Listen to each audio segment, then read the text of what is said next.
প্যাঁচ খাইতে লাগে অনেক মজা। আমার নাম হইলো গজ্জা। এই কমলা খেয়ে দেখি তো।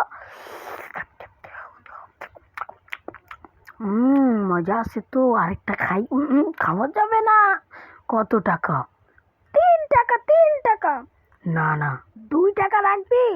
না না, 2 টাকা, 2 টাকা। না, দিব না। যা, তুই বেচ। আমি 2 টাকায় নিব। না না, দিব না, যা এখান থেকে যা। আমি তোরে চ্যালেঞ্জ দিলাম, আমি এখানে বসে থাকবো, তুই 2 টাকার বেশি বিক্রি করতে পারবি না। হ্যাঁ, বসে থাক, কোনো সমস্যা নাই, বসে থাক। একটা ফোন দি রাজুকে। রাজু, তাড়াতাড়ি আয়। 3 টাকা, 3 টাকা। ইয়েস। 2 টাকা দিবা? 2 টাকা? না থাক, তোমারটা নিব না। হে, এই চুপ।